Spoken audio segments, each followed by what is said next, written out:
लढेंगे जितेंगे हम सब जरांगे असं म्हणत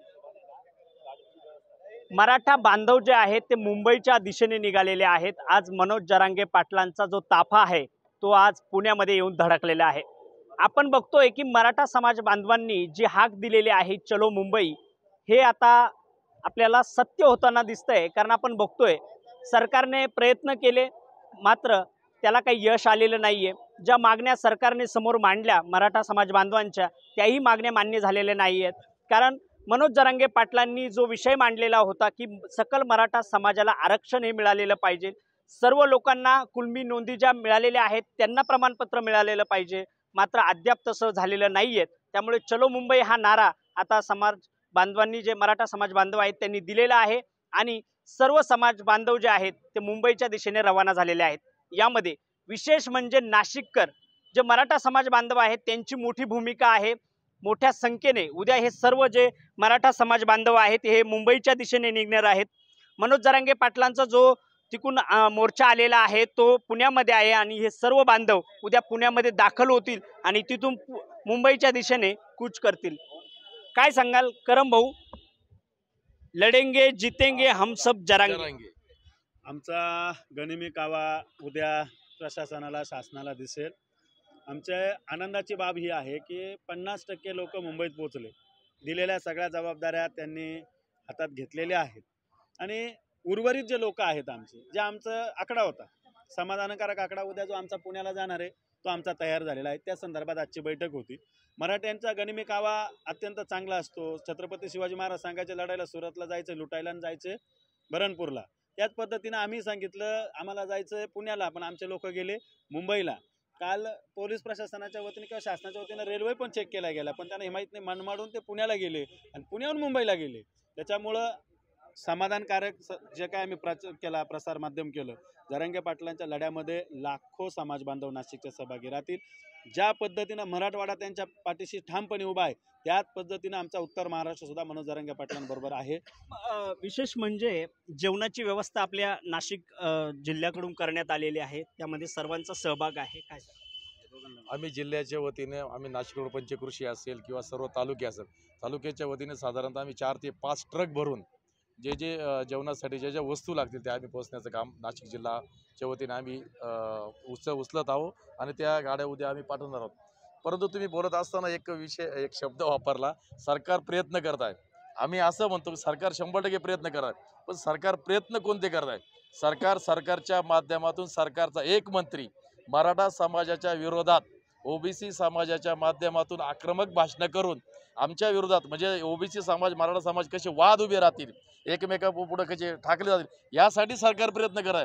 आणि सरकारची जर खरंच इच्छाशक्ती प्रबळ असती, जर मनापासून त्याला द्यायचं असतं त्यांनी त्यांचा एक मंत्री पुढे केला नसता। जरांगे पाटील असतील किंवा मराठा समाजाचे सर्व समन्वयक असतील यांच्याशी हितगुज करून यांचे संवाद साधून तज्ज्ञ लोकांचे संवाद साधून ह्या विषयाला योग्य मार्गाने तो विषय हाताळला असता, जेणेकरून कुठल्याही प्रकारची अशा दोन समाजांमध्ये तेढ निर्माण होणे यासाठी त्यांनी प्रयत्न करायला हवा होता, पण हे न करता। शिवाजी भाऊ आपल्या सोबत आहेत, तसेच डॉक्टर पण आपल्या सोबत आहेत। शिवाजी भाऊ, आपण बघतोय की मनोज जरांगे पाटलांचा जो मोर्चा आलेला आहे कुठेतरी एक खंत वाटते की मराठा समाजातील आमदार खासदारांचा त्या मोर्चामध्ये पाहिजे तसा पाठिंबा दिसत नाही। आम्हाला आमदार खासदारांची गरजच नाही। आमचं स्लोगनच आहे एक मराठा लाख मराठा। हे आमदार खासदार मराठा समाजाने घडवलेले आहे, आमदार खासदारांनी मराठा समाज घडवलेला नाही। त्यामुळे येत्या निवडणुकांमध्ये आम्ही त्यांना त्यांची जागा दाखवणारच आहोत, परंतु आजही आम्हाला आमदार खासदारांच्या पाठिंब्याची गरज नाही आहे। कारण मराठा एक झाला आहे तो जरांगे पाटलांच्या शब्दावर झालेला आहे आणि जगात ही पहिली वेळ अशी आहे की कुठल्याही संवैधानिक पदावर नसलेला, साधा ग्रामपंचायतीचा सदस्य नसलेल्या मनोज जरांगे पाटलांच्या पाठीमागे 2-2, 3-3 करोडो मराठे हे एकवटलेले आहेत आणि आम्हाला ही मराठ्यांची ताकद महत्त्वाची। आम्हाला आमदार खासदार 5 वर्षासाठी असतात हो, परंतु मराठा ही जात जन्माला आल्यानंतर सरणावर गेल्यानंतरच संपते। त्यामुळे आम्हाला मराठ्यांची गरज आहे आणि मराठे आमच्या बरोबर आहेत। आता माघार नाही, आता माघारीचा प्रश्नच येत नाही। मराठे एकदा निघाले की निघाले। आता गनिमी काव्याने काही मराठे, लाखो मराठे मुंबईमध्ये पोहोचले, काही पुण्यामध्ये आहेत। मनोज जरांगे पाटलांच्या ताफ्यात ऑलरेडी सामील झालेले आहेत। आता उद्या औपचारिकरित्या या ठिकाणून आम्ही निघणार आहे। पोलिसांना आणि सरकारलाही कळायला पाहिजे की छत्रपती शिवरायांनी जी शिकवण दिलेली होती त्यावेळी ती आजही अस्तित्वात आहे. गनिमी काव्याने लढणं आणि लढाया जिंकणं हे मराठ्यांचं हे ब्रीदवाक्य आहे आणि मराठी त्यात वाघबार आहे.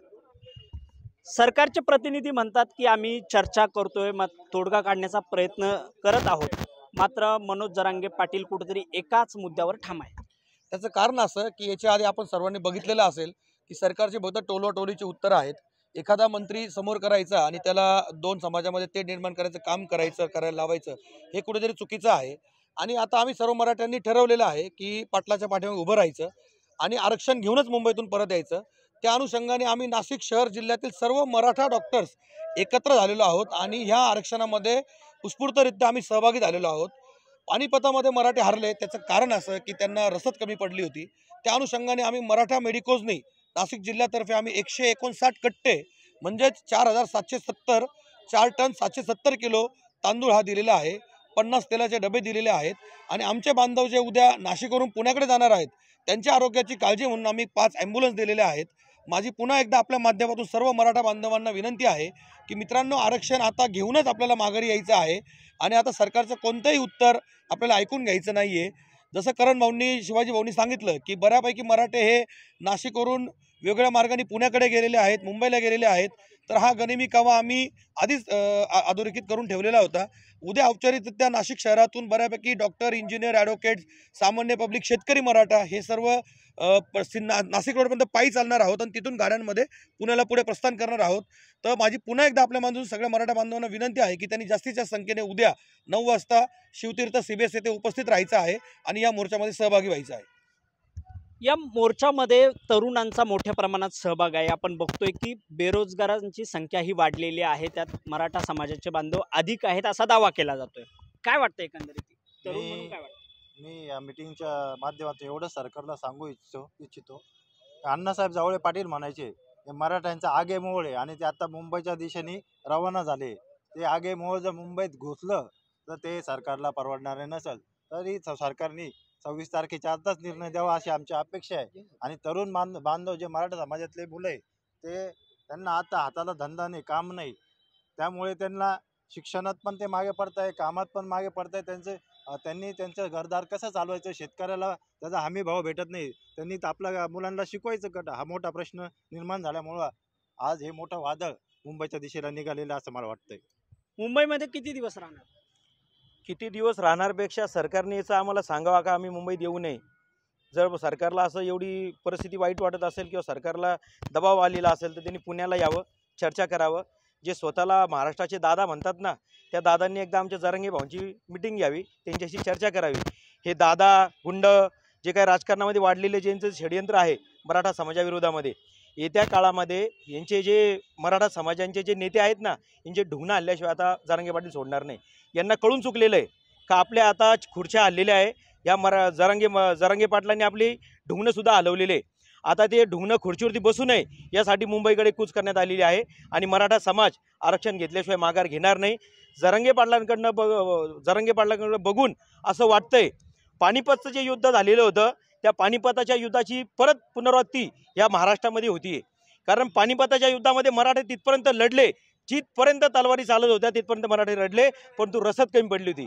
परंतु नाशिककरांनी ही रसद चांगल्या पोटी, चांगल्या मोठ्या ह्याच्यानी रसद जमा केलेली आहे आणि ती रसद नाशिकच्या दिशेने मुंबईपर्यंत जाणार आहे. आणि जर ती रसद पोहोचली तर मला वाटत नाही आमचं पानिपत होणार आहे. आमचं हे पानिपत त्यावेळेस झालेलं होतं, पण जरांगे पाटील हे पानिपत होऊन देणार नाही. संपूर्ण नाशिक भरातून त्यांना पाहिजे तेवढा रसद ही पुरवण्याचं काम प्रत्येक समाजाने घेतलेलं आहे. मी सगळ्या मराठा समाजाबरोबरच इतर समाजाचा फार आदर करून त्यांचा फार आभार आणि अभिनंदन व्यक्त करतो. खास करून मुस्लिम समाज असेल, धनगर समाज असेल, मुस्लिम समाज असेल, आदिवासी समाज असेल, या सर्व लोकांनी रस्त्यामध्ये खाण्याचे पिण्याची सगळी व्यवस्था पाटलांची केलेली आहे. त्यासाठी समाज बांधवांनी ह्या आंदोलनामध्ये जास्तीत जास्त संख्येने जमा व्हावं, एकत्र यावं आणि आपली कूच ही मुंबईकडे करावी. आपण बघतोय की मराठा समाज बांधवांच्या भावना ह्या तीव्र आहेत, कारण वेळोवेळी सरकारने आम्हाला फसवलेलं आहे आणि आता मुंबईतून आरक्षण घेतल्याशिवाय माघार नाही असं त्यांनी स्पष्ट केलेलं आहे. कॅमेरा पर्सन शुभम जाधव सह विठ्ठल भाडमुके, न्यूज 24 महाराष्ट्र लाईव्ह, नाशिक.